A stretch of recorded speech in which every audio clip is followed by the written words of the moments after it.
So here we go. A little dark in here, but I think you can see got the vacuum line coming from the distributor, connected to the T, going directly to the intake manifold. This is obviously a late model B. And then coming off here to my test pipe, running out the car all the way around and actually into the driver's compartment. So what we're hooked up to and we're watching for the rest of this video is manifold vacuum for a late model MGB. Got a little bit of glare. I'll move around a little bit, but you can see the tacks idling a little fast. Still have the choke on a little bit. And we're holding manifold vacuum. It actually shows a little bit on the low side. The little gauge has some markings on it telling you what you should be looking for. It shows late ignition timing, which actually is consistent with my understanding of how the late model Bs are set up.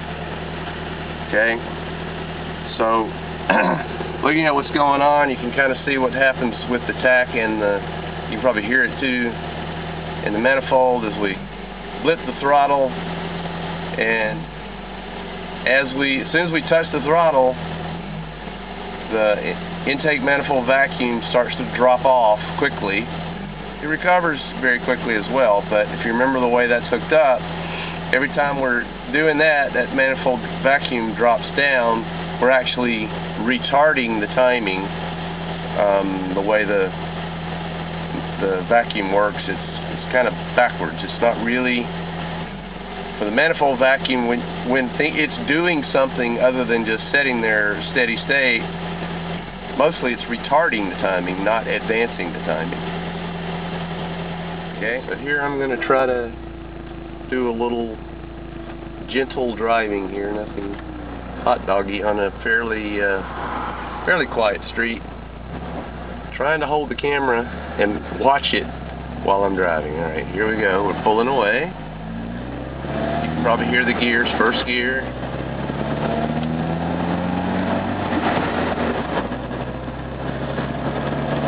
So basically what you see with manifold vacuum is it is a really good indicator of throttle pressure, how much we're trying to accelerate, what kind of loads on the engine. As you downshift,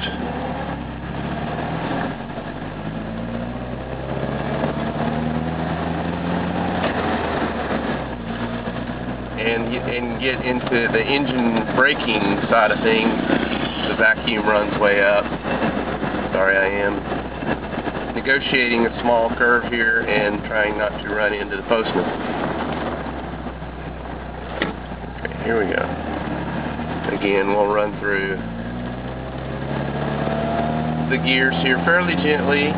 We'll run the R's up here a little bit. Shifting and steering with the same hand, of course. It is a quiet street, so never fear. And we're not going very fast. Okay, so anyway, you get a pretty good handle of what's going on. As I take my foot off the throttle, the vacuum goes way up, which means it's actually pulling our advance forward for more advance. Within limits, of course, the vacuum does cut off somewhere around, what was it? Depends upon the car, but I think the early distributor was somewhere around, was it 18 inches mercury?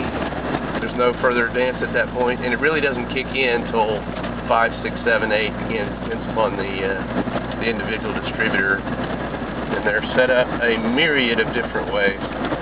Okay, here now, going down a fairly steep turn here, so a steep hill. So I'm actually braking, still in top gear, and you can see the manifold vacuum going up quite a bit, and a pretty sharp little bend here. So we need to drop the third gear. There we go. And back around and up. Actually one of my favorite little bends there.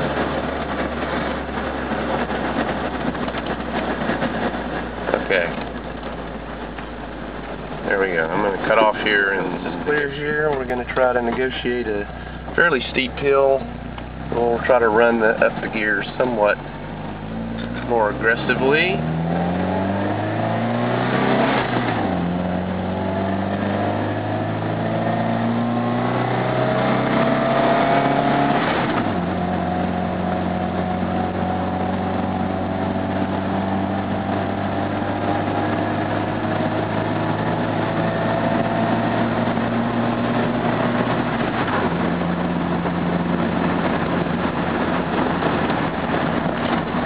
Still not ringing it out really, and I don't know if you heard, I could hear, even with the way I have it set up, which is trying to get rid of the problem, a little bit of detonation there as we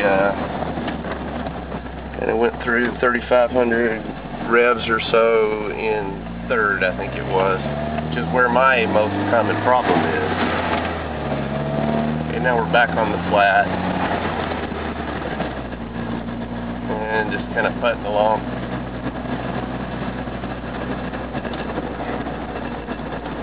Decelerating, stop sign. Now skip first gear, ease into second here.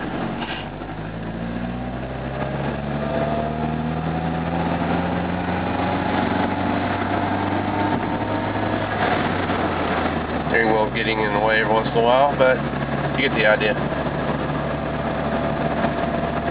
Manifold vacuum that's hooked up to the actual intake manifold is very much determined by the load on the engine. A good measure of the load on the engine. That was sweet. Bicyclist rode right across in front of me. Didn't even turn his head. Didn't even turn his head. Kid.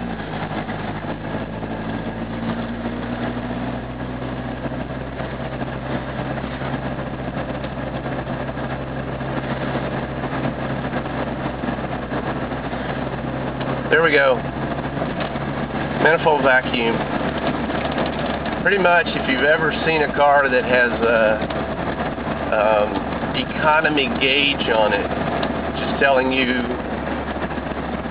how much, what kind of fuel mileage you're getting, pretty much is just hooked up to manifold vacuum, because what it's measuring is load on the engine. So there you go. I'm going to turn this. Okay, now we've changed things around a bit. We've got the vacuum line from the distributor hooked up again, back the way it was. Actually, the normal setup on this car is this vacuum line is actually connected over here to this little solenoid operated valve that turns it off and on, and the vacuum only gets to the distributor when you're in top gear, when you're in fourth gear. Now, that isn't working so well for me, and a lot of folks like John Twist recommend that you bypass that. So we have. So we've got the distributor vacuum hooked up here. Kind of goes down. I don't know if you can see it or not. It's pretty dark down in there. But anyway, there's a little T here. This hose goes down, if you can follow my finger, and actually plugs directly into the intake manifold. The other leg of the T is going over to the gulp valve, which I still have hooked up. A lot of people don't. Anyway, so this is a signal line over here. It's not really doing anything other than opening this valve on deceleration. And then the real source line for the vacuum here is the one that goes down to the intake manifold. This is going off to the distributor. Okay, now on the Zenith, late model Zenith Stromberg carburetors, there is a little tap here in the back of the carburetor, which is what the MG folks refer to as ported vacuum. Normally, what this is intended for is a signal line. Here it is, going to the EGR valve. And again, that's just a signal line. What it does is it opens the EGR valve according to the vacuum that we get off this little ported manifold, which I think we're going to find is different even after you open the butterfly valve, even after you open up a little throttle on the carburetor, is going to be different from the signal that we get off this manifold valve. But we're going to find out. Very good. Sorry for the darkness of all this. Maybe I'll redo this so you can see it.